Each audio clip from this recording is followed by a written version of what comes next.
Welcome to the Terrible Podcast with your hosts from SteelersDepot.com, where you can find all your latest and greatest Steelers news. It's Dave Bryan and Alex Kozora, always lit, talking Steelers.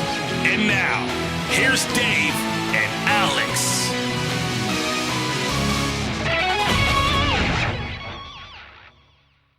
Welcome to the Terrible Podcast, Season 16, Episode 121. He's Dave Bryan. I'm Alex Kozora, SteelersDepot.com. Thanks for being back with us this Friday, Steelers Nation. Dave, this time, 1 week from today, we'll know the Pittsburgh Steelers' first-round pick and be getting ready for Day 2. So it's a bit of the calm before the storm, but a pretty busy day. Pittsburgh finishing up their visitor list this week, coordinator speaking, and minicamp begins on Monday. And so we're going to be pretty busy starting Monday for that next week. So a lot going on. Dave, how you doing? Yeah, I'm starting to put my final mock draft, outlining it together to drop. I think my turn is on Wednesday there.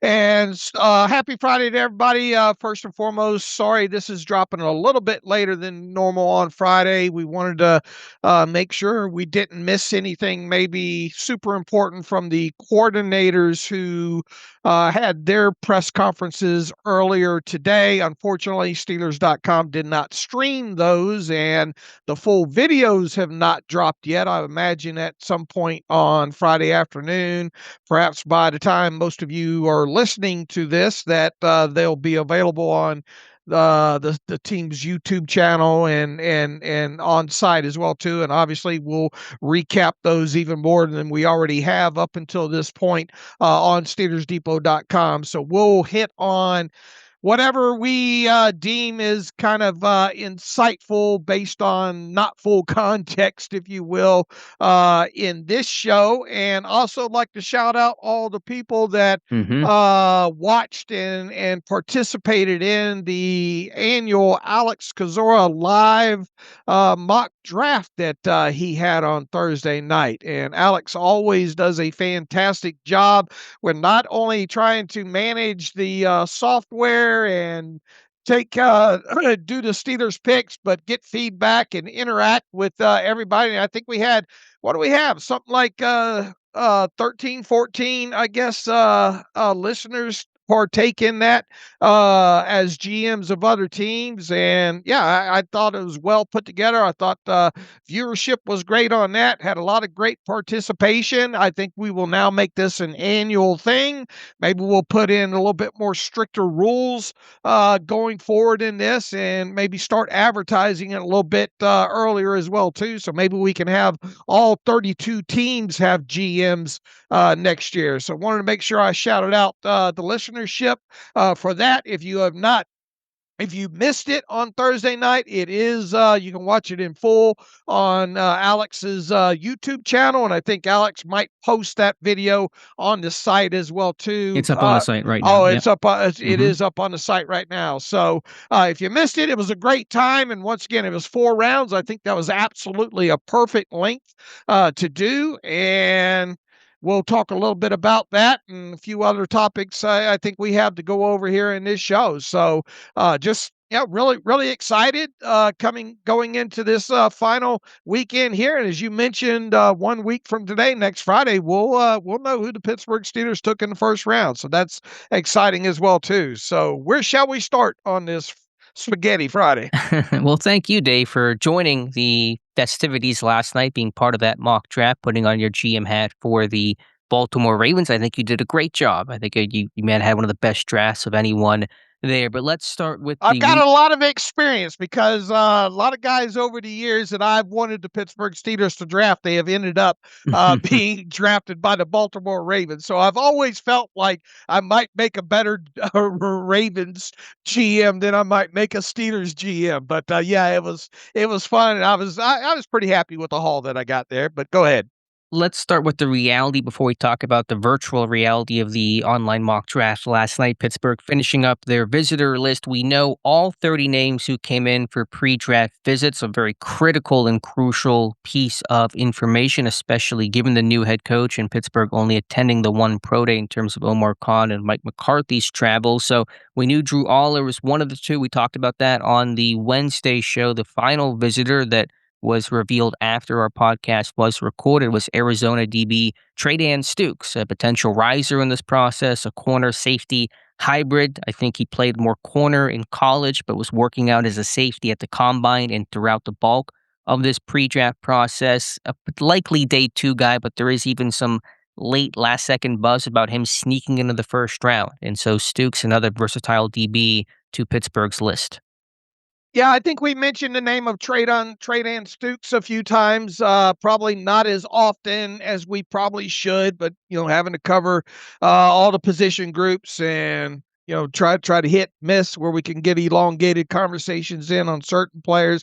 I know we have mentioned him before. He is quite an interesting prospect going into this draft. One of the older ones, I believe, in this draft class. I think right now he will turn 25 on September 11th. I think 6 seasons in total of eligibility in college. Had a knee injury. Missed the final 8 games in 2024 due to a knee injury. Was a team captain the last couple of 3 seasons, I think, at Arizona. There, he is probably. I don't want to say polarizing, just I want to say from the fact of, what he might be viewed by certain teams coming into this draft. He played quite a bit in the slot. I think overall does have some outside corner experience, has moved around constantly in the defense. I think kind of qualifies as like an F eraser, if you will, whether it be, a tight end or a slot wide receiver. Seems to have a lot of experience in playing that role. Supposedly a really, really good kid. Dane Brugler says he carried a 4.0 GPA in high school, Big 12 academic honor roll. Already has a degree in sports and society, opted out of the bowl game, obviously, and accepted an invitation to the Senior Bowl before pulling out of that event as well, too.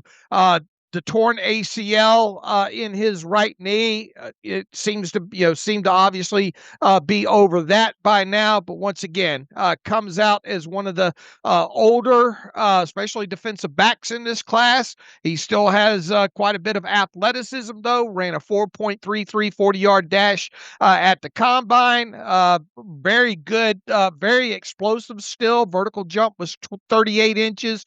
Broad jump 10 foot 10 inches. He did not do the short shuttle or the 3-cone throughout the process. Measured in at a little over 6 foot, 190 pounds, 31 and 3/4 inch arms, 76 and 5/8 inch wing at the combine. I think when teams look at Stukes, they better have a pretty good plan of how he's going to fit in their defensive system, maybe specifically as a rookie, and where it will go from there. Probably going to want to give him not a huge plate, I guess, as a rookie, even though he does come off as a smart player that's moved around. I could see a team specifically as like the Steelers as kind of using him as an F eraser, at least initially, one that could play in the slot there. And maybe if you got into a situation, some rotation or whatnot, where he could play as free safety. I think long term here for his NFL career, wherever that might be, we'll eventually see him as, either a more like a free safety, but one that can move down and play in the slot along So a those little lines Ramsey there. like in this way the Ramsey is used present day. Yeah, in fact, Patrick Graham, I think, talked to the media earlier today and talked about what a chess piece that Jalen Ramsey is. It feels like Treydan Stukes can kind of assume that role, assuming that Ramsey is gone after the 2026 season there. So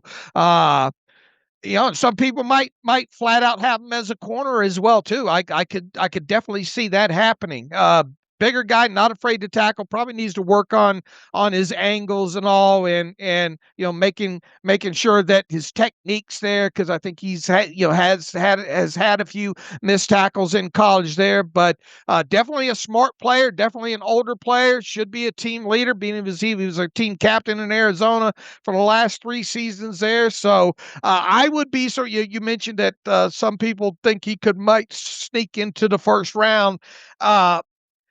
I'm never going to say never on that, but I would tend to be where I sit here and what I know about him, and all heading into this final weekend here. I would be surprised if he's a first round guy, but I could definitely see him anywhere from the second round on. Specifically, if a team really loves him and has already a distinct planned out role for him. Personally, I have him more as a third to fourth round guy, but I will accept the fact that I think he could go as early as the second round. The good news is Treydan Stukes can play everywhere. The bad news is he can play everywhere, which means, as you talk Exactly. about, you have to have a good plan for him. How exactly does he fit into your scheme? Do you want to put too much on his plate in terms of learning all these positions? Pittsburgh sort of made that mistake with Sean Davis whenever they drafted him in the second round. He was playing strong safety, free safety, nickel corner, kind of got bounced around with some of the injuries, and might have just been too much for a young guy, even though Stukes is older and seems to be really smart. So maybe he can handle that better than, say, a 21-year-old who's only played in the college for 1 year as a starter and 3 seasons total. He was a walk-on at Arizona too, so he's had to really earn everything that he's gotten so far. So good for him on that. But in his Patrick Graham defense that offers a little more flexibility, we just heard from Graham kind of talk about playing more nickel and the chess piece of this Jalen Ramsey. We know, and I've mentioned this a lot when Graham was to hire, about Nate Hobbs with the Raiders, that he became that really third linebacker in that system where they were in their quote unquote nickel, basically all situations. But Hobbs was assuming that role as that third linebacker that gave them ultimate formation flexibility to defend, run, and pass. That maybe a guy like Stukes, although a little bit lighter at a $190. What do we know his pro day weight? Because some of these guys drop so much and then they Yeah, bulk back up. 193 at his pro day. Okay, so about the same in terms of his combine and pro day. Because, for example, I didn't realize this, just a quick sidebar.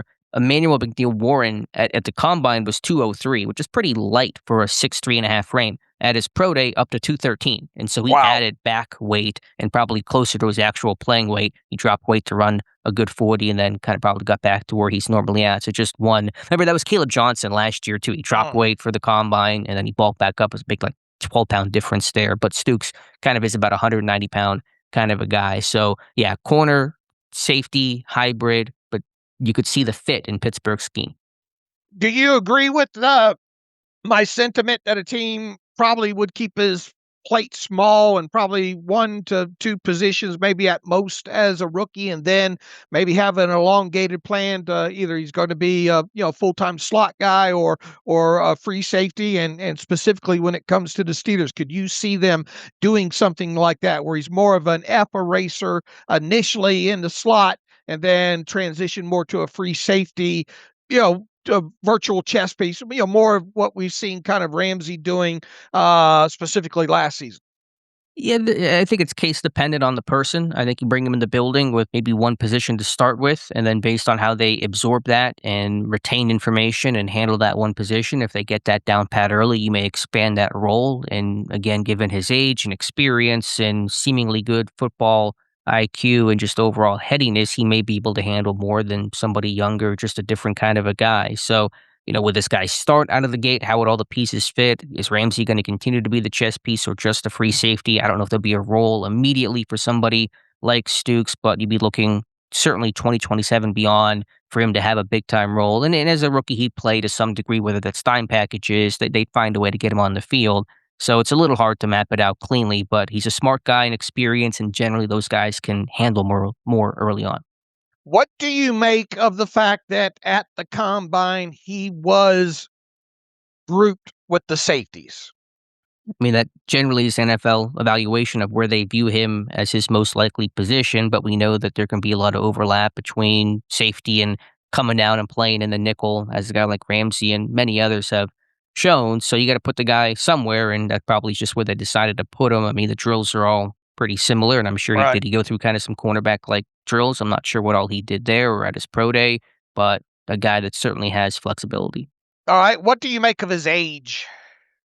It's a factor. It certainly is, not just for a second contract, but is there more upside into this guy? So when you're a 6-year player, 25 years old, it's a consideration, but doesn't have to be a deal breaker. And we're going to be entering these conversations probably more and more as NIL compels players to stay in school longer. We're just getting on the other side of the COVID stuff too. And so I think he's probably one of those COVID guys that I'm not sure what he was doing in 2020, what Arizona's schedule was like, but we're kind of getting through the last batch of those guys that went through those super seniors. So it's a factor, but not a deal breaker for me. Although, again, the general thought is you want Pittsburgh to get younger defensively. Right. Definitely a candidate for the Steelers starting as early as what round? Second, third? I would say at 53, he'd be a candidate if on the board still. Okay, I would as well. So we threw out several guesses of positions and who the player might be at that 30th, and neither one of us were able to nail it. But I guess in totality, looking back in the rearview mirror and knowing what we know about him now, it made a lot of sense. Yeah, Pittsburgh bringing in a lot of either current or former Arizona Wildcats. They brought in the corners, Tacario Davis and Prysock, Ephesians. Those were both at Arizona. They transferred to Washington, and then they brought in Treydan Stukes. So we'll see if any of those guys make their way to Pittsburgh. So we know the entire list of 30, Dave, which is awesome. And I'll just read off by position how many of each came in, just in order in terms of how we have it written on our site right now. 4 quarterbacks, 6 wide receivers, 2 tight ends, 3 offensive tackles, 3 offensive guards, 2 defensive linemen, 3 off-ball linebackers, 4 cornerbacks, and 3 safeties if you count Stukes as a safety, which we are for our tracker purposes. So that's the list there. It's pretty balanced, but certainly receivers lead, and then you have quarterback and corner tied next with 4 apiece. Yeah, once again, I mentioned this in a recent show. I think just the other day that I'm a bit surprised that here we are at the point with 4 quarterbacks in the building at this point. So I do think that's significant in the fact that it certainly seems, and we're going to have a little conversation about quarterbacks in this draft class here a little bit later in this show specifically here. But not surprised at the amount of wide receivers they've looked at. Not overly surprised at the, I guess, combined offensive linemen, both tackles and guards that they've looked at.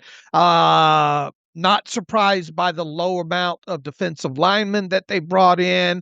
We talked about how, the corner safety position and how we kind of thought that within the first 2 to early day 3 of the draft that we could see this team both having drafted a corner and a safety potentially. So that's not a surprise there. Just a handful of tight ends. I don't think that number being low is a surprise, much like the defensive lineman, because if they did take one, you would probably expect that to be either early day 3 or middle day 3, if not even late day 3, depending on who's on the board there. And what was the other position? Linebacker. You could definitely see at some point, maybe early day 3, if they don't, excuse me, get a shot at drafting, say, Rodriguez early, you could see a linebacker being fit in there as well, too. So I think there is something to be read into the numbers. Yeah, history says that. Yeah, Yeah, and that's intuitive. That makes sense, but it tracks with right, Pittsburgh. right. And then I guess you would say, well, 4 quarterbacks, does that mean they're going to draft one early? No, I don't think so, because I think when you look at these guys in totality, they're in that next second to third tier in what's regarded as a great quarterback class. So you want to bring in a handful of those guys, and especially the ones that we've at least laid out, match the Bill Parcells for the most part, except for Cole Payton, the 7 things you look for. So, I don't think overly surprising there. Just the surprising thing is that I went into the offseason thinking that they would not have heavy interest in looking at a quarterback, but here we are. And at this point, I am resigned to the fact that I will have a quarterback in my final mock draft. I think the surprise for me of the list were the 4 corners that came in. I've mentioned that a time or two. They sign Jamel Dean. They bring back Asante Samuel Jr. They retain Jalen Ramsey, who we think will play at least some nickel this year. So corner felt like a bit of a back burner, safety more important. But 4 corners, tied second most of any position group, tells you they're going to take that Yeah. probably before day 2's wrapped up. Yeah. Feels like it, doesn't it? It does. So we'll see. The correlation in the past has been pretty strong. We'll see if that continues. And you see the 6 receivers there, and that tells you something as well, but no guarantee that's going to result in a first-round pick at wide receiver. All right, you got 30 pre-draft visitors. You got 3 or 4 other local kids that were technically brought in on top of it there. This team, as we sit here still today, has 12 picks. I don't think they're going to make 12 picks, but I think at least 9 is a good chance of that. And then circling that back to the top 30 list and historical factors and everything that goes along with it, I'm willing to bet that at least 4 of this year's draft picks, however many that they make, potentially even 5, if not more, are going to end up players drafted that came in for pre-draft visitors, and I don't think I'm breaking any news there. You aren't. I think there were 2 last year, Derek Carman and Caleb Johnson, but when you have more picks this year, even if they quote-unquote only make 8 or 9, still heavy for where Pittsburgh's at, certainly increases the odds you're going to get 3-4 names of this 30 to be Pittsburgh Steelers. I agree. All right, so I'm just pleased as punch that we got all 30 known. I was kind of worried about that a couple of weeks ago, but time ended up playing into their favor, and they ended up we ended up knowing the full 30, which is always good.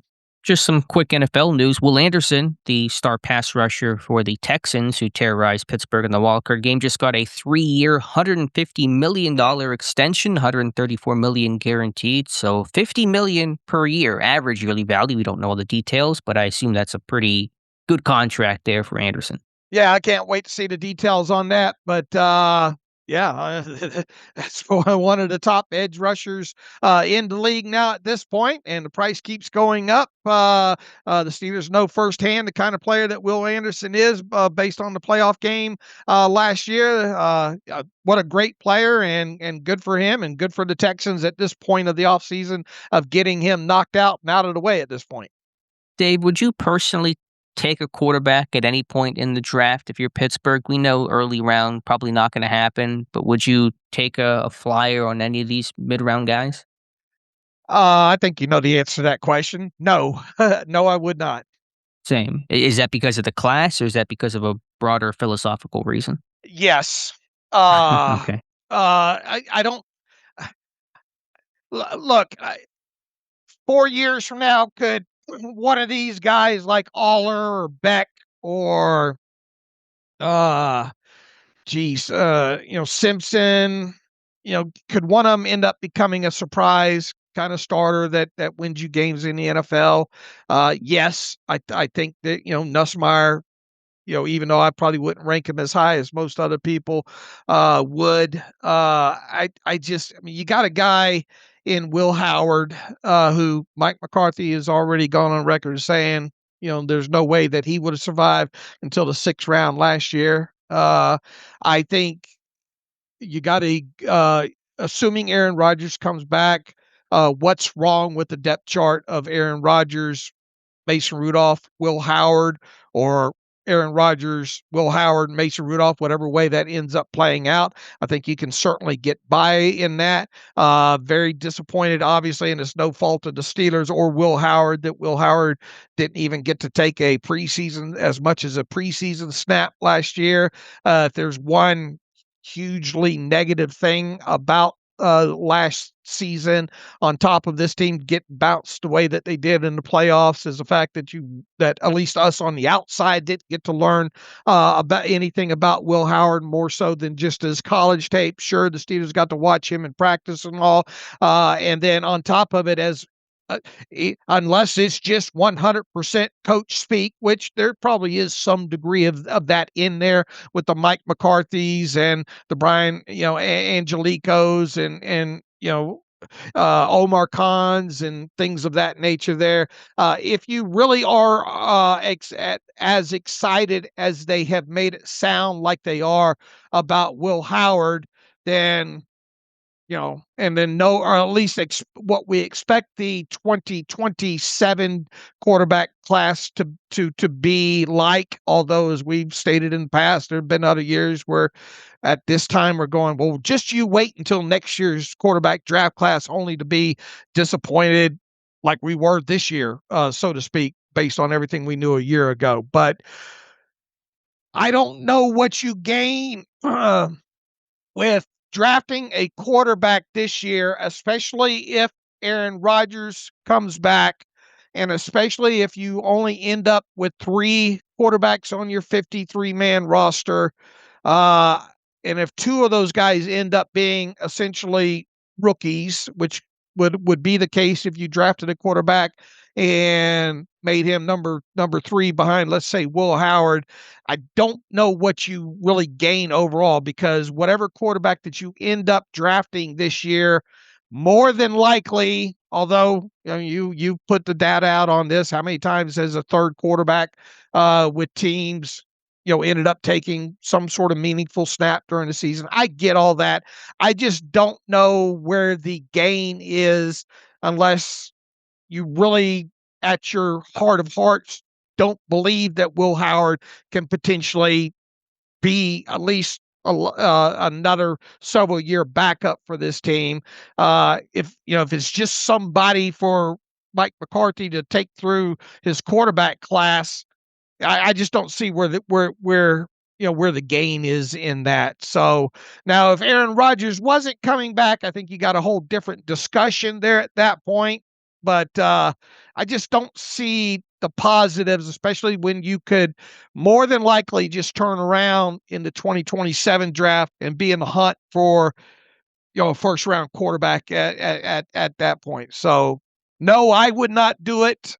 Especially if I got to go ahead that Aaron Rodgers is coming back. But look, you're talking to a guy right now, too, that has said all along that I really wish Aaron Rodgers would just retire. And if that were the case, then would I be on board with this team drafting a quarterback, say 4th, 5th round this year? Well, then yes. But I think based on what we think is going to transpire here with Aaron Rodgers, I'm not all that.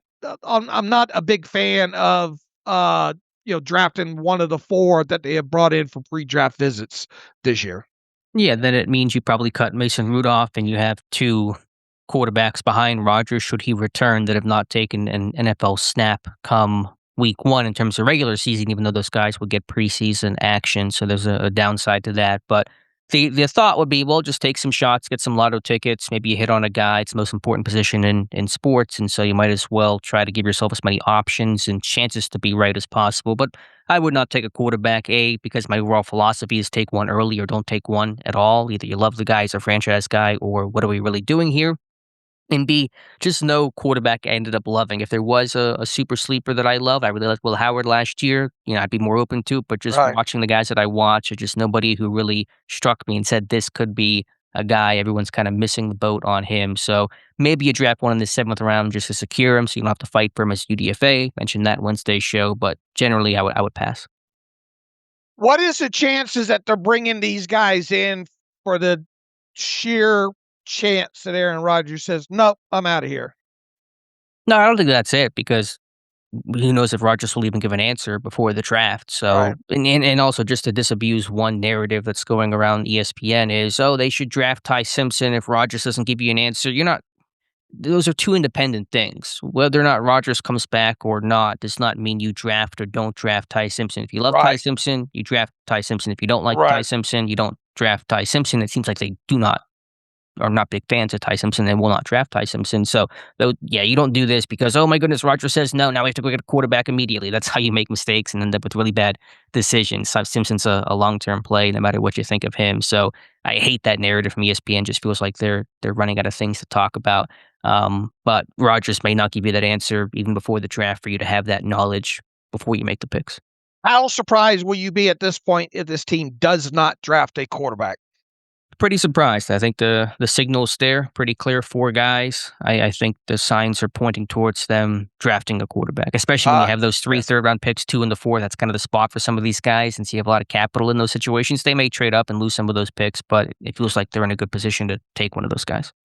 Heading out of after the playoff loss last year, if I would have told you that this team would have brought in the 4 quarterbacks that they have brought in for pre-draft visits, what would you have told me? Would you have believed it to some degree? Yeah, it wasn't a crazy thought, especially because we thought the Rodgers could be retiring. So I would have told you, they're doing due diligence because they have 2 quarterbacks on the roster and they don't know they need to add somebody else. So that wouldn't have been a crazy idea. It's not a crazy thing for them to look at quarterbacks. They should, at the very least, you should be looking at quarterbacks, evaluating each class because you don't have a long-term option. And even if hypothetically you don't take one, you're keeping the knife sharp. You're evaluating, you're studying the position. So when you do make that investment, let's say next year, you've looked at classes, you've been able to compare, contrast, gone through the process, had meetings with quarterbacks, and so you feel more prepared to make that decision whenever that time comes. All right, I was going to save this for later in the show part of the discussion, but we've already spent a little bit of time on the position, so I'm going to move this up in the order of things to talk about here, specifically now the fact that you're breaking our very rigid plan. Our pre-draft production meeting and all. I'm going way off course of our notes here, our page and a half notes here. What I want to try to accomplish here is are we in agreement that if the Steelers draft a quarterback, it probably isn't going to happen until round 4 at the earliest? I would say round 3 at the earliest. Okay, I will be surprised if they draft. I mean, it's between 99 and the 4th round pick at 120 is not a lot of daylight there. So all right. Well, here's look, most teams around the league, if they're going to draft a quarterback, at least one that has a good shot at making their initial roster, that quarterback's going to be drafted within the first 4 rounds, more than likely, right? More times than not. To make the roster, as in pretty much guaranteed to make it. Yeah, top 4 rounds is usually that cutoff. All right, what I want to do. Go ahead. I mean, and I understand. I see what the Steelers did last year. Obviously, 6th round. But this has been an organization that's been looking to fill the quarterback. And in fact, rebuilt the quarterback room a couple of years in a row there.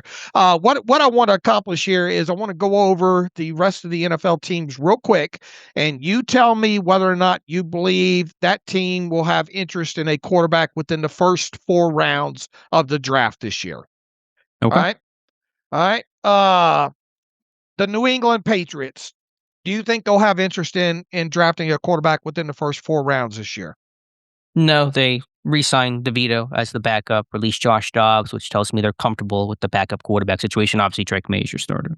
All right. Get your pen and paper out, too, to notate the ones that we say yes to, okay? Okay. Going to make you work today. The Buffalo Bills. Backup situation's a little shaky. Former friend of the Steelers, Kyle Allen, the backup, but they don't have how many picks do they have? I'll say no. Simply, I'll say no too. And we're just doing this off the cuff. I don't expect any deep dive analysis in here. I just want to get a feel here. Miami Dolphins. No. I would agree. All right. New York Jets. Yeah, they could. Who's the long-term option? Fields is gone. Brady Cook, the backup. Yeah, they could. Yeah, I agree. In fact, I'll be surprised if they probably don't draft a quarterback within the first 4 rounds. So that's one. The Baltimore Ravens. They could, but they brought back Snoop Huntley. I'll say no. I'll say no as well, too. The Cincinnati Flaccos. No, they will not. I agree. The Cleveland, we drafted 2 quarterbacks last year, and we still think we got another one in a veteran if he stops getting massages that Mike can play. Oh, it's a long logo and tagline there. They could. It's just Cleveland's a hard one to figure out right now. I'll put him in the yes, it's possible. Okay, you talked me into it. I'll begrudgingly. I just, man, what a. I guess to use the word dumpster fire is not breaking any news when it comes to Cleveland. Mhm. I'll say no, but if you say yes, I'll go with it. So put Cleveland down as a possibility in the first 4 rounds. Jacksonville Jaguars. No, probably not. I agree. Houston. No, they gotta they're set at 1 and 2. All right. Indianapolis. That's interesting with Richardson feeling like he's gonna be on the outs, but still on roster. They drafted Riley Leonard last year. I'll say no. I'll say no as well too. Maybe when they get past round 4, there's a possibility there, but Mhm. I'm going to say no. Tennessee. Got Warden Trubisky, I'll say no. I'll say no. Denver Broncos. Nah, sit him as the backup, I'll say no. I'll say no. Los Angeles Chargers. Trey Lance is the backup. They could. I don't know how they feel about Lance. He's been there for, a year or 2 now. I'll still say no. I'll say no in the first 4 rounds. Kansas City Chiefs. Nope, not after trading for Fields. Yep. I agree. Easy one here. Las Vegas Raiders. I mean, they'll take one at number 1 overall, but nobody in the Beck, Aller pool that Pittsburgh might be swimming in. Agreed. Philadelphia Eagles. They still have Tanner McKee, and they traded for Dalton, so I assume no. I would assume no as well too. Dallas Cowboys. They could. Howell's behind. He's got some experience. Wouldn't shock me if Dallas did.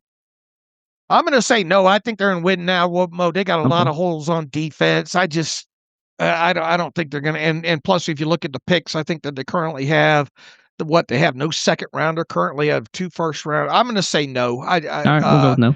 I think we should go no there. Washington Commanders. It's also a little interesting. Mariota re-upped. Daniels with the injuries last year. I'll say no though. I'll say no as well too. The New York Football Giants. I believe both of us are going to say no on. Correct. No. The Bears. Nope. They got good 1 and 2. All right, agreed. How about the Packers?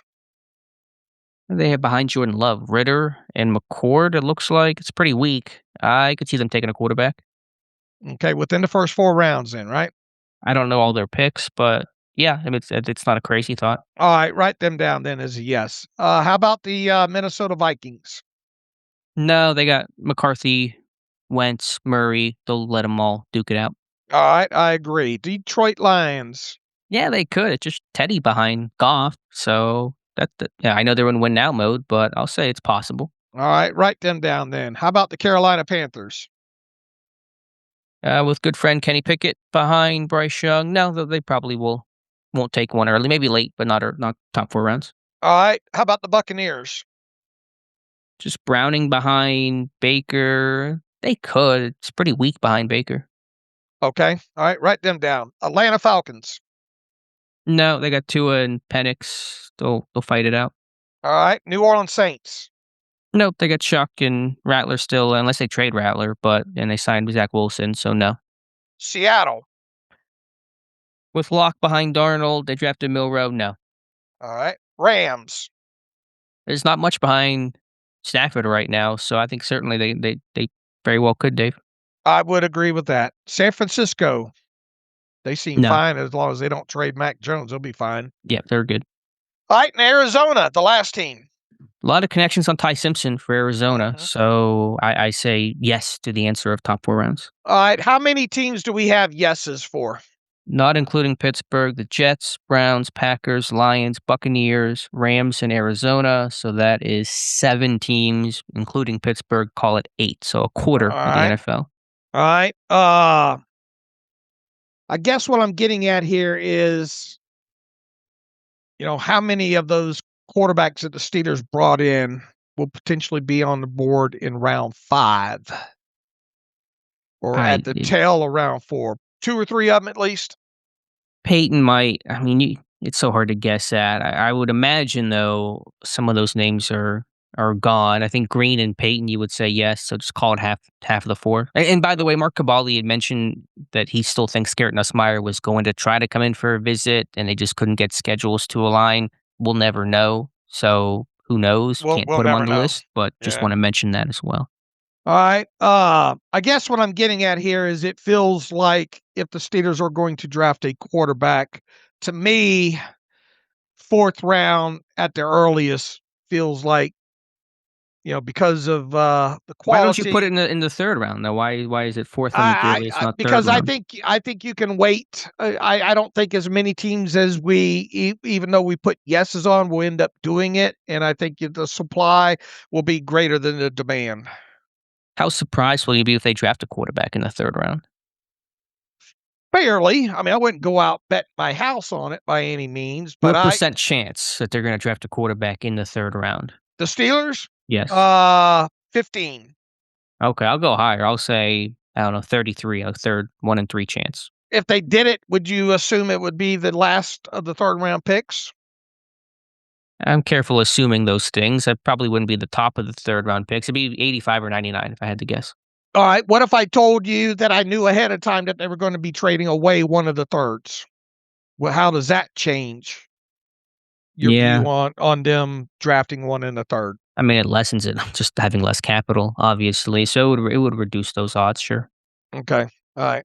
All right. I just wanted to have that quick exercise just for my own well-being, and just to kind of try to do a little bit of math there. Now, look, how many quarterbacks and we'll start parlaying this into the next subject here.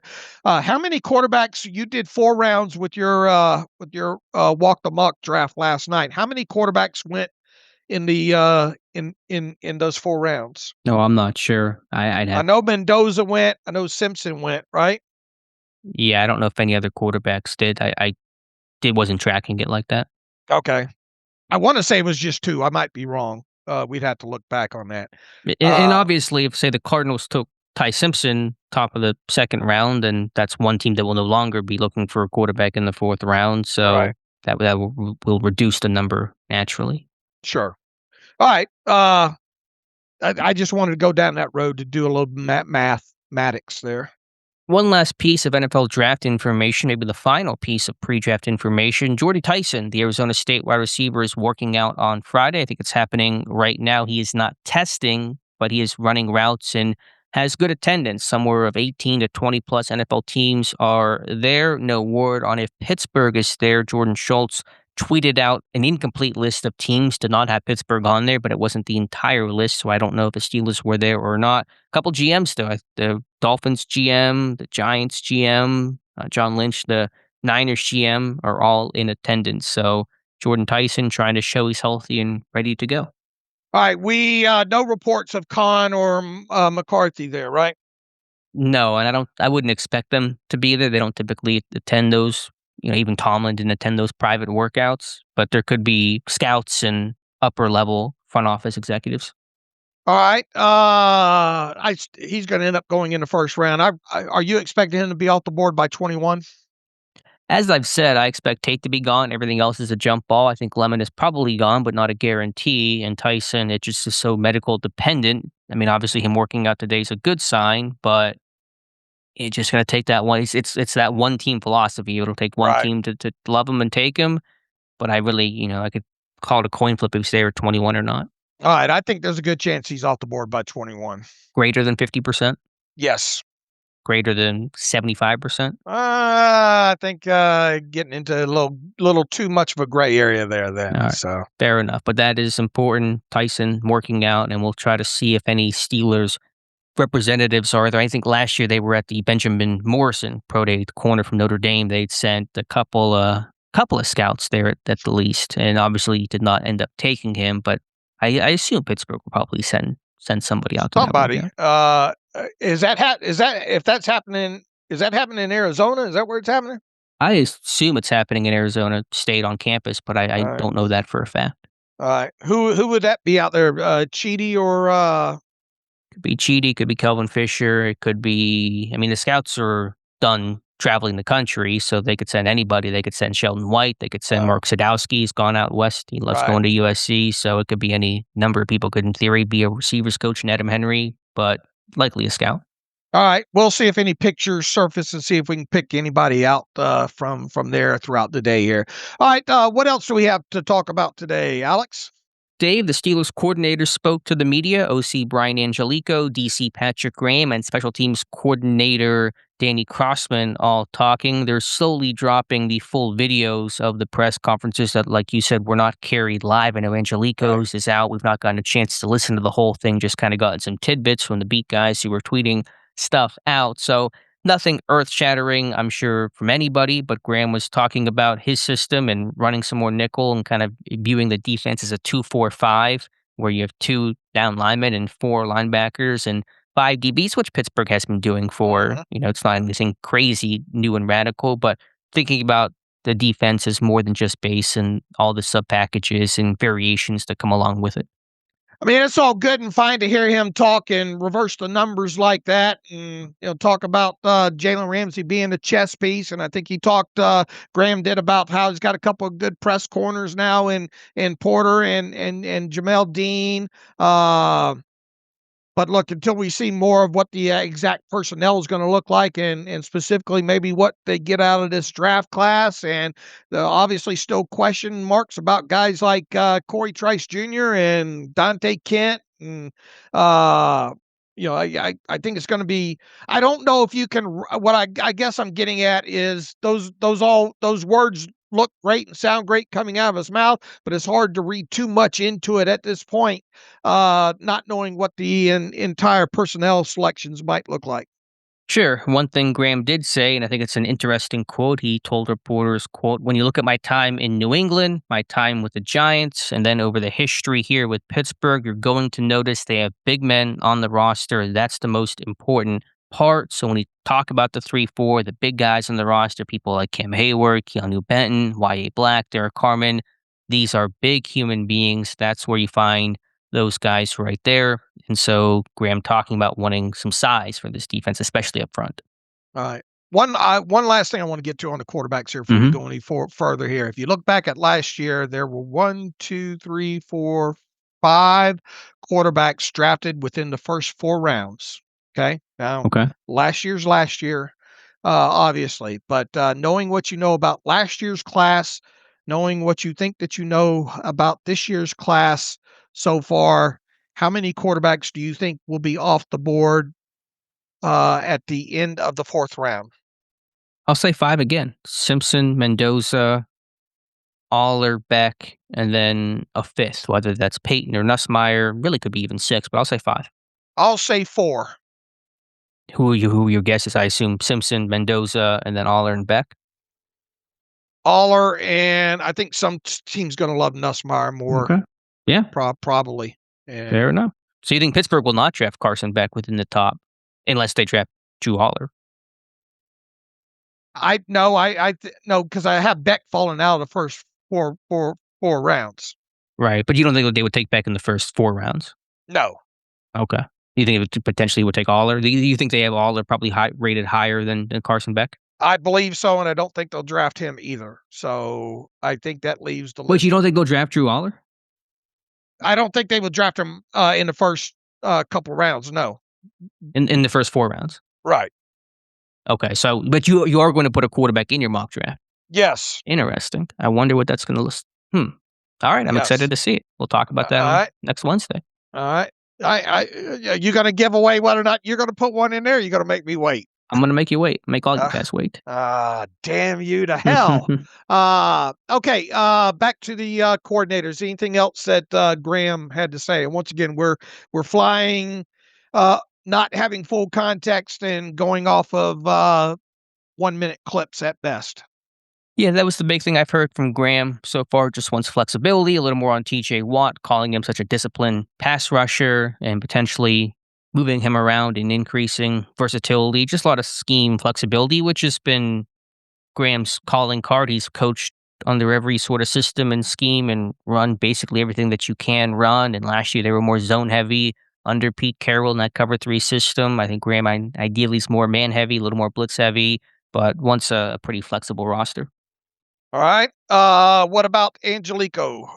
He's impressed by Will Howard and not afraid to tell reporters about it. I'll pull up the quote here. He said, quote, "I've really enjoyed Will. He's got a great personality. He's been impressive in the quarterback room. Obviously, we've not gone out on the grass with him, but his ability to communicate, articulate, pick up the scheme with all the guys, and Mason Rudolph, obviously, it's been really impressive." So it's just been classroom work during phase one, but they'll get on the grass starting with their voluntary minicamp on Monday, and so far, good first impression by Will Howard on the new coaching staff. All right, and he also likes the tight end room, does he not?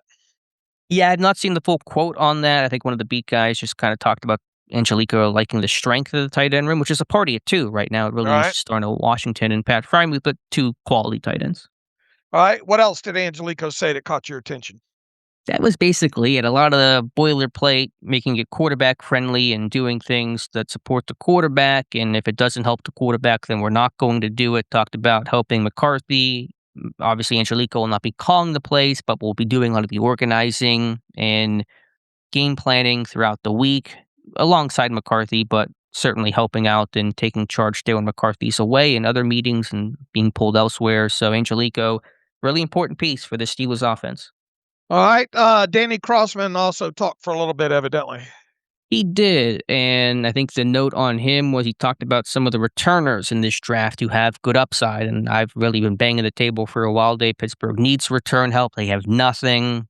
Calvin Austin's with the Giants. They had no good kick. The kick return game the last 2 years under the new model has been the worst in football. So if I'm Pittsburgh, I'm drafting a returner on day 3, and Crossman sees some viable options. All right, and I think he's if we learned anything, he's confirmed your suspicions, right? That they are looking at return guys, and seems like there's quite a few for him to look at and potentially choose from. Obviously, it's not his call, Omar Khan, Mike McCarthy, but I think it's a good bet at this point. Not that it wasn't going into Danny Crossman speaking to the media. I think it would be wise to put a wide receiver or running back that has some return abilities in day 3 of your mock draft. Yeah, now that could be a UDFA. A lot of times returners fall out because they have more narrow value, but I think kick returners and returners in general will have their value increased as the NFL has sort of revived kickoffs. When that was dead a couple of years ago, when there were maybe one a game, not a lot of need for kick returners. Now that it's active again, then you're going to need some return help. So who are the names there? Could have a bunch of them. Caden Weegan from Iowa is the crown jewel of this class. He's the best returner in football, can do punts and kicks, and has 6 total touchdowns. Got local kid Desmond Reed, who did punts, ran 2 back for touchdowns in his Panthers career. They brought in Kendrick Law from Kentucky, who can do kicks and has a good gunner background. Barryon Brown from LSU, 6 career return touchdowns, set the SEC record during his time between Kentucky and LSU. So that's another name to consider that may be an option, especially when you're sitting there with those late day 3 picks, 6th round, the 3 7th round selections. Probably worth taking one. I think Weegan you'll have to take earlier than that, but if you want Reed or Brown or somebody like that, 7th round might be the place to go. Right. I'm planning on putting a returner type, probably a wide receiver, a second wide receiver in my mock draft on day 3. All right, sounds good. Anything else from the coordinators, Dave, that stuck out to you? Was Crossman asked anything about the punting situation? He may have been, but I've not seen a comment, and I don't believe the full video has been released. And if so, Right. I've not gotten a chance to listen to it. So they have 1 punter right now, obviously bringing back Cameron Johnston. They're going to add a second. You always have 2 punters. Will that come through a draft pick? Will that come through UDFA? Will it come through another veteran they sign? We don't know, but there should be another punter added in about a week. All right, let's see. We got at least the write-up from Teresa Varley on some of the things that they had to say.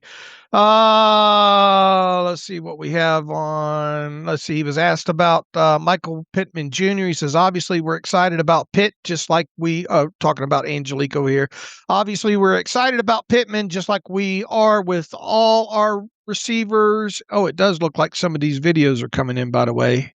We haven't watched them yet, though, but we'll start Mhm. pulling those. Certainly a great compliment for the tight ends and the runners. Open up holes, just gives us a guy that is another big body guy that's got really good hands and has done a really good job of moving the chains in this league. So he thinks he'll be a great compliment to DK Metcalf.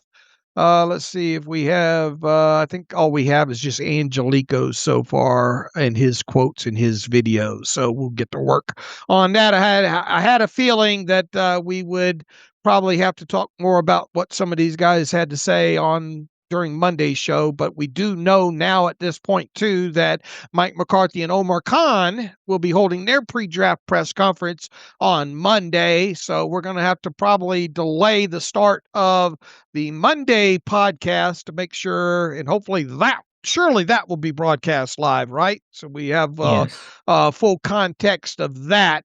And I guess because of that, potentially maybe we're looking to do the roundtable with some of the other guys on the site, a final draft roundtable. I'm guessing maybe during the Wednesday morning show then, right? Yeah, we'll have to talk about the schedule. I don't know, 'cause I like the Wednesday show for us to kinda get you and me, our final thoughts on the draft, so maybe we can do the Monday roundtable like normal and then do A a Tuesday Tuesday round. show a Yeah. Tuesday show reacting to the press conference and then our Yeah. normal Wednesday show. I think that's kinda maybe the best way to go about it, but that's all inside baseball, we'll talk about that All later. right. All right. Anything else that we have not gotten to today that we wanted to get to? I think that's basically everything. Just seeing anything left on Angelico, reading over his comments, talking about draft preparation. He says we've been going pretty hard on the offense. We've been in draft meetings with Omar. They do a great job. And so, how much do you read into that? Probably not much, just given that Angelico obviously is going to be focusing on what they're doing offensively and getting scouting preparations done. And the board finally set. Does talk about the tight ends, Frymouth and Washington. They're a great group. Pat's had a lot of success. Darnell coming out of Georgia, he was athletic. So, lot of positivity about the tight ends. All right. Give everybody the highs and lows of your mock draft. Walk the mock draft on Thursday night. Yeah, always hard to describe here, audio version, so go watch it if you haven't checked it out. Thank you again to everyone who watched or joined, and Dave, you did a really good job with Baltimore. But spoiler alert, I'll tell you the picks. If you don't want to hear the picks and want to go watch, pause, skip 3 minutes from now, and then rejoin us. So first round, very fortunate that Vega Ioane falling to Pittsburgh at 21, and he was the pick there. Second round, traded up, saw a receiver run. Got Jeremy Bernard at 36 overall from Alabama, a little bit higher than I would like ideally, but wanted to secure a receiver in. We were going to trade back up for a safety, AJ Halsey. He went off the board. Detroit gave me a great offer of getting a future first-round pick in 2027, so I traded out of the late second round to get that future first-round pick. Third round took Zachy Wheatley from Penn State, the safety, and then fourth round, Drew Aller, the quarterback from Penn State. So 3 Nittany Lions in this group, not intentional, just how it came to be. And then getting that next year's first round pick was obviously really important. All right. And had you not been pressed for time because of the way the simulator is and the kind of the bugginess to go along with that, you would have never done that initial trade had you known Halsey was going to come off the board, right? I mean, I did it because I didn't think he was going to get picked, but it was just you're competing with a computer and you don't know when they're going to make picks. So I was trying to make the pick a little bit ahead of time instead of Right. just being on the clock. But Right. yeah. But what I'm getting at is had you had normal amount of NFL time, you would have obviously waited until you were the Hmm. next team would have been on the clock, and then you probably wouldn't have traded up to get to that spot had that one player not been there, correct? Correct. And then the byproduct of that is you ended up finding another team to pawn that pick. It was kind of a weird situation that Hmm. due to time constraints kind of forced it, right? Yeah, but it's just the fun of the draft, and All right. it all worked out. You get next year's capital, which would be important for taking a swing at a quarterback potentially.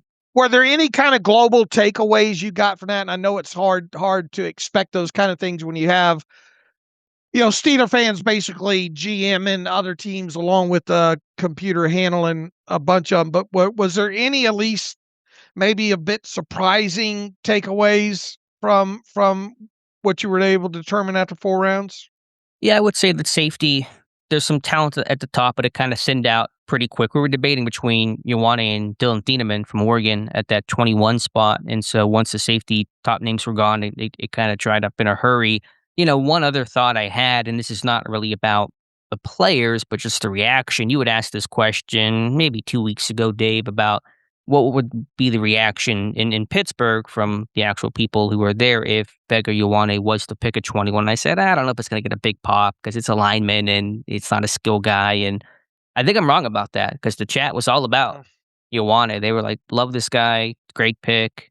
It's hard to get showered with praise on the internet sometimes, and people were all lockstep. No one was really saying that it was a bad pick. So maybe it's because he's a local kid or they just love linemen, but I think that would actually get a bigger pop than I thought if he's actually the pick, if he actually falls to Pittsburgh. Yeah, I think so as well too. What do you think about the actual chances of him falling? Do you still maintain that the Ravens are the toughest hurdle to get past when it comes to him? Do you read anything to maybe Miami? And what do you think about Brett Veach coming out saying that he thinks you're going to see a lot of trades in round one? And they say that every year, and there'll be trades, but even if that's true, which it may very well be, what do you do with that information? Right. So it just depends so much on how the board falls and the offers you get. Yeah, I think Baltimore certainly could still be the favorite for Ioane, but it's not a guarantee they're going to take him. They could take receiver, they could take Sadiq, they could take any number of positions. I know their GM was just talking about how, what was the comment on Ioane? He's straight out of central casting, like just looks like a guard. So is that a little bit of just trying to smoke screen and breadcrumbs to lead you astray, or is that honest thoughts on him? But even if he gets past 14, could somebody come up and take him? Could somebody else take him in between? Those things are, just to give a very boring answer, all those things are all possible. Yeah, look, and had Sadiq been off the board there, I would have gone with Vega in that spot because, look, I do think that due to off-season moves and them losing Likely, and who else did it? They lost another tight end, Kohler as well too.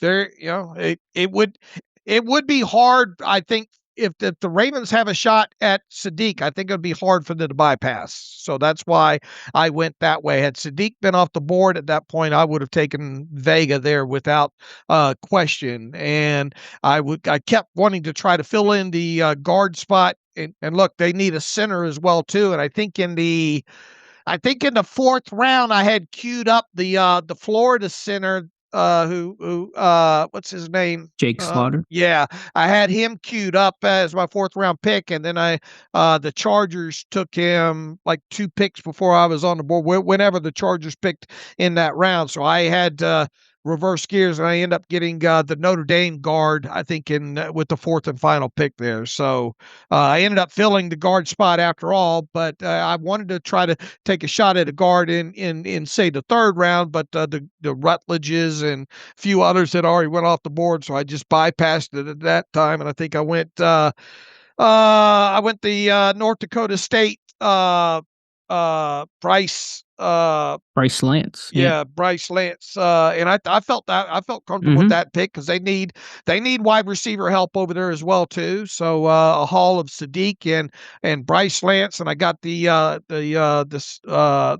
Central Florida edge rusher, I think, in the second round, and then I rounded it out with the Florida center in the not the Florida center, the Notre Dame guard in the fourth round there. So it that looked very much like a Ravens draft to me. It really did.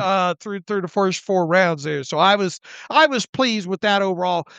Rules for next year when just looking ahead, I was thinking to myself, we should not allow future first round draft picks to be traded after the first round. Would you be fine with that? Yeah, I'm good with that. I mean, we really can't enforce it. We would just ask people to not do that. But yeah, that's fine. All right. Is there any other kind of? I think that's the only thing that kind of crept in my mind about potential rules for next year. I like the fact that we did. I think 4 rounds was just enough to keeps everybody's interest up until that point. So, if you haven't seen it yet, once again, it's on Alex's YouTube page. He's also got it up in a post on a site, 2.5 hours long from start to finish, something like that. Yeah, we finished before 9. So I started early. I got on at 6:30 just to get Chat. into the chat a little bit, but it was like it started at 7 and we were done before 9, so less than 2 hours. All right. So once again, thank you for everybody that participated in that. And then once again, next year, maybe we'll have all 32 teams filled. And I think maybe we'll start making that an annual thing.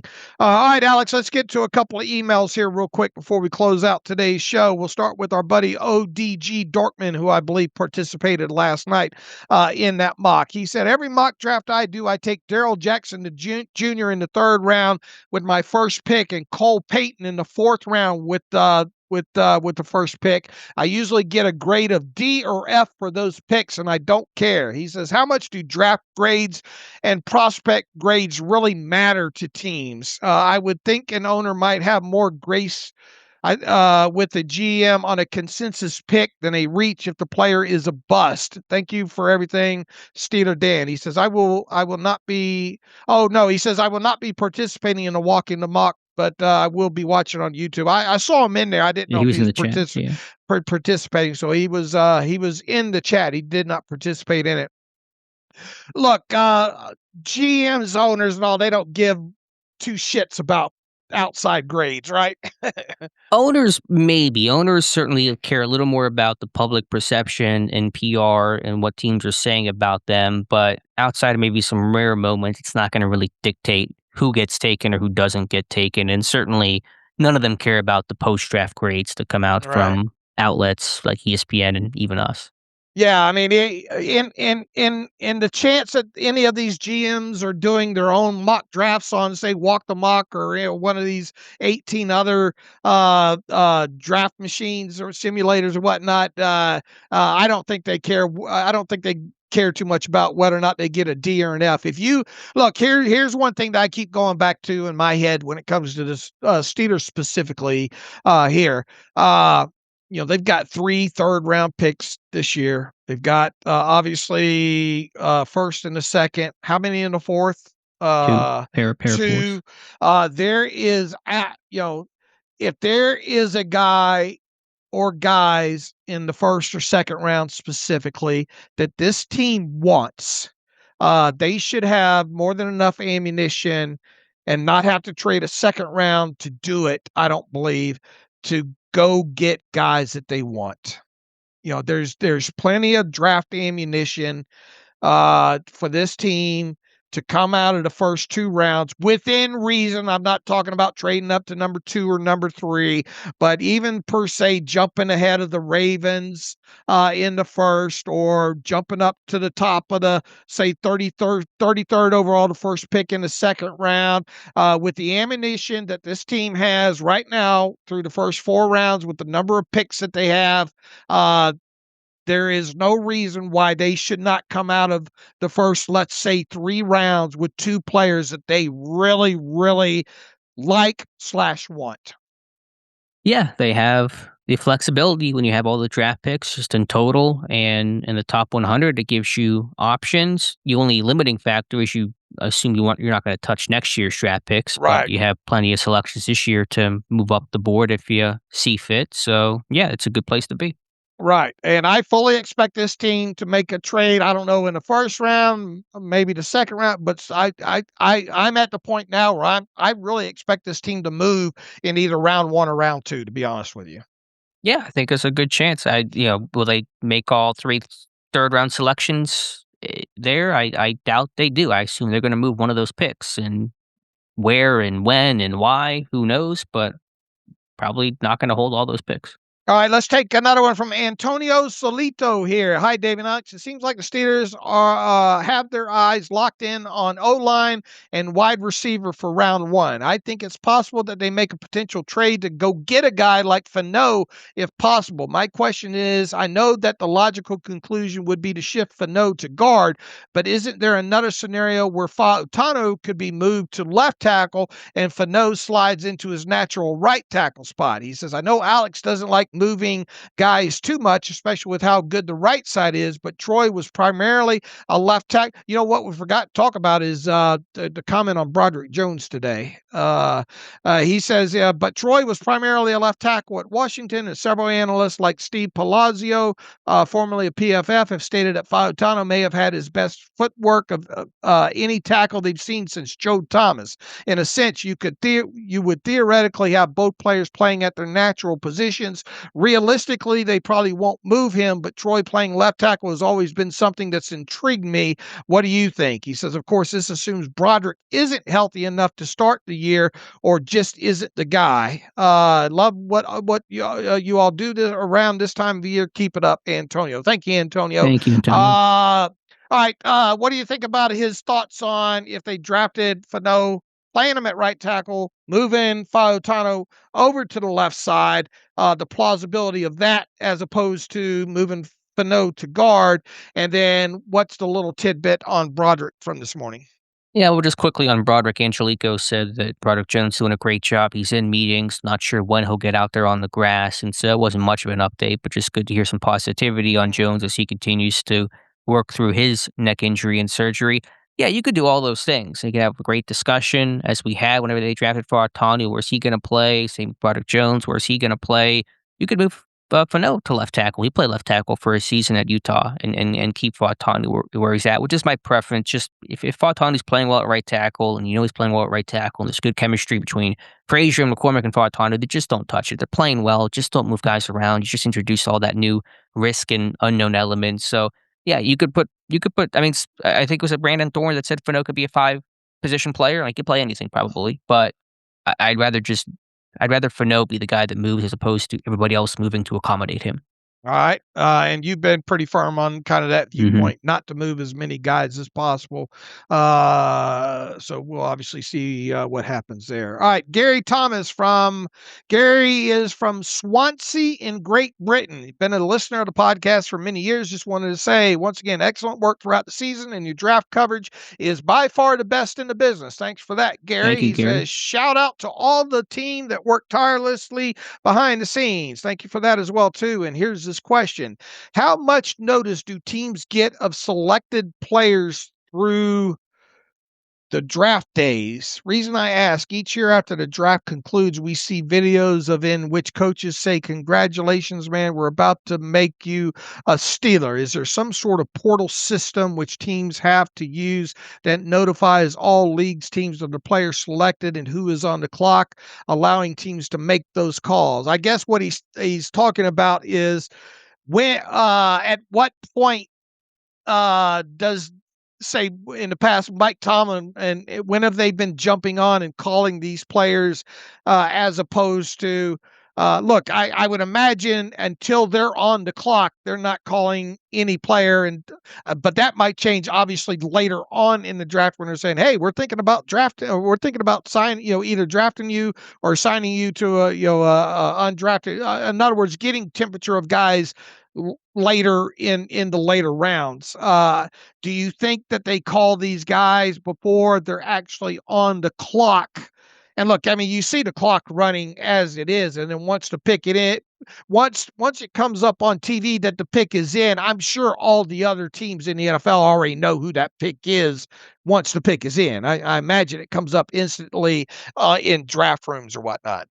Yeah, the draft moves faster behind the scenes in those quote-unquote war rooms than it does on television, which is delayed just because it's television, and even though I don't think you're not physically running up the card anymore, you still have to go through the process of submitting the pick and then it going to the presenter and the pick being named and going up on stage and all those things. So things move faster behind the scenes by a couple picks, and it speeds up the later you get into the draft. For round one, it's usually pretty much, you're on the clock. It's pretty much lockstep, but beyond that, it speeds up. And if you watch draft room videos, there's speakers set up in the room, and there'll be a voice from the NFL, a woman who comes over and says, some such and such has made their pick. Green Bay is now on the clock. And so teams know exactly when the pick is submitted and finalized. And again, that's faster than what you see on television. So I don't think they call players to inform they're drafting them until they know that they're on the clock and know they can get the guy. But that's usually a couple picks ahead of what we see on television. Yeah, and he has specifically here, when you see him say, "Congratulations, man, we're about to make you a Steeler," that's Mhm. because they're already on the clock. In other Yeah. words, it's telling them, watch the TV because your name's fixing to be called here when the TV catches up to for real time, basically. Right, which is why players can watch the reaction because when they get Right. that call, they're on the clock. It's on television, it's probably 2, 3, 4 picks ahead of where they're at, and then the player gets the call and then waits until the television catches up and shows them as the actual selection. So again, it moves faster behind the scenes than it does on TV. It's not one to one. All right, Ian Bussot writes in, keep up the good work. Everybody talks about trading up in the first round. I would like you to consider another idea. Stay at 21 in the first, use the second round pick, trade a third, fourth, and a sixth for another second round pick, either to go before or after the original second round pick, and then trade a fourth, fifth, and a seventh or two to get back into the third again. This would give the Steelers 6 picks in the top 100-ish picks. He says, thoughts on that? I thought might be a fun discussion. Have a great weekend. Look, Ian, I appreciate your mind turning that way. It's hard enough to predict or to get one's self to thinking like I am at this point. I think they're going to move up in round one or round two. Personally, but to sit here and then move, to get your mind to go beyond that, to say use a second.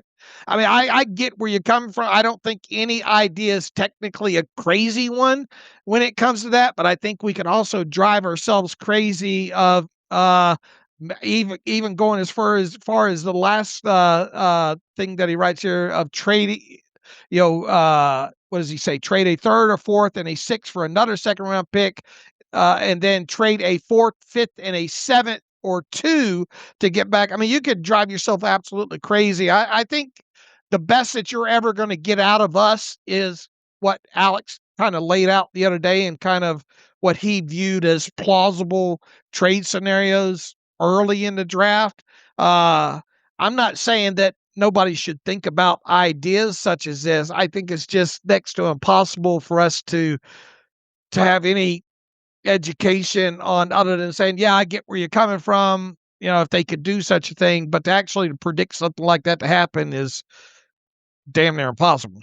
Yeah, it's tough, and not to get into the weeds of the trade value chart, I'm not pulling it up for this conversation, but I'm not sure a third, fourth, and late day 3 pick will be enough to get you back into the second round. Same with a fourth and some other day 3 capital get back into the third round, because you're not really offering teams a whole lot there. So usually you have to kind of give up probably a little bit more to make it, especially in the second round. The higher you go up, the more it's going to cost. So not sure if the math's going to math on that. I get the overall point. Can you package picks and move up and get more day 2 capital? Yeah, you could. You could do a million different things. You could trade down 5 spots and pick up a third round pick, and you can do a million things in this draft. It's all on the table. The good news is Pittsburgh just has that flexibility. I know I'm repeating myself, but when you're in that position, you have a lot of options. It's bad when you have 4 picks and you feel like, oh man, we don't have a lot of room to move here. We feel more compelled to trade down, or we just feel like we have to get these picks right. So more picks, more options. Again, Pittsburgh's in a great place.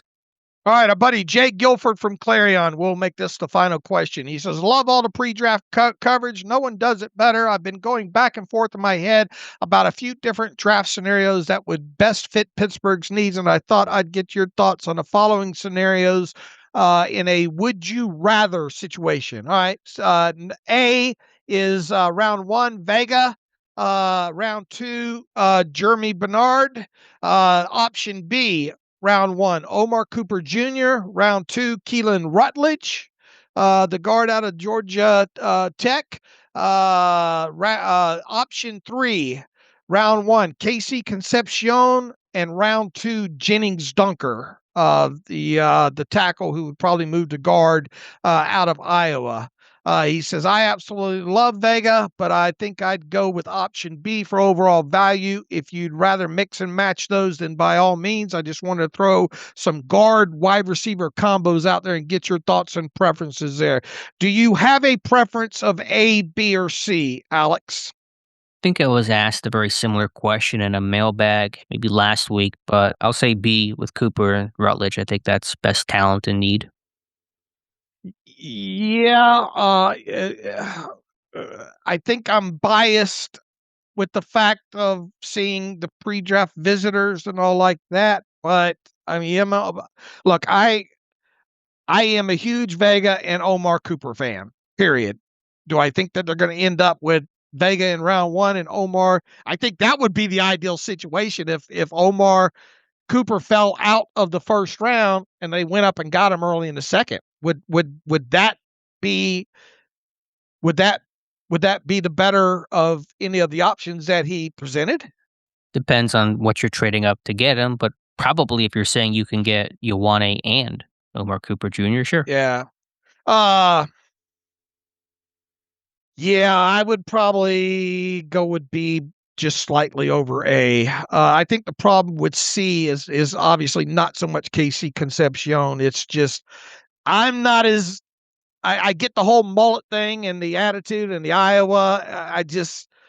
I'm not as high on Jennings Dunker as most, especially knowing that he's going to probably have to kick inside. Not that he can't do that, but you're just not as much evidence. It's the more of the projection in there versus what he's actually played. So I would rank option C as the last one. I would go the B one with Cooper and Rutledge slightly ahead of Vega and Bernard as the A option. Yep, I would do the same. BAC. All right. We shall get out of here then. On Monday, we'll talk about obviously the press conference of Omar and Mike McCarthy. We'll see how we maybe shoe in. I don't know. We'll have to figure it all out with maybe getting a roundtable. Maybe we do 3 shows before the draft next week. I don't know, but we'll figure it all out over the weekend here. And in the meantime, all of our mock drafts will start coming up. I think Joe Clark put his up today. Who else put theirs up recently? Josh, I think. Josh will go up for Saturday. We'll also have kind of our depot crew of Tom and Scott Brown. I think Sunday, I believe, is Ross. Monday will be Ryan. And then I assume some of the major media outlets will have theirs on Monday. Mine will be on Tuesday and Dave's on Wednesday. All right. And then also we got the annual post coming with kind of the draft prep with everything all in one post that's people really find useful every year. We have all the links to the player profiles in there. And I mean, we link to everything in there. So you have a one-stop shop for draft day coverage. You probably put that up on Wednesday, I think, or Thursday morning. I don't know when you normally do that. But thereabouts. I'll also have our big board of all of our profiles in one place, sortable and ranked for people to run to. I think it'll be a fun thing for you guys to look through on draft day. All right. Once again, shout out to everybody who participated in the Alex Kozora Walk the Mock draft on Thursday night. Go on the YouTube channel or the site to watch that if you missed it. Alex and I will be back on Monday. In the meantime, you can follow me on Twitter at Steelers Depot. Follow Alex at Alex_Kozora. Follow the show at Terrible Podcast. Email the show, theterriblepodcast@gmail.com. If you like what we do and want to donate, SteelersDepot.com, hit the donate button. Also, if you like an ad-free version of the site, SteelersDepot.com, hit the ad-free button and follow the directions that way. And a lot of good content coming on the site throughout the weekend. And we invite you to stop by SteelersDepot.com to check all that out. So until Monday, as always, thanks for listening to the Terrible Podcast with Dave and Alex.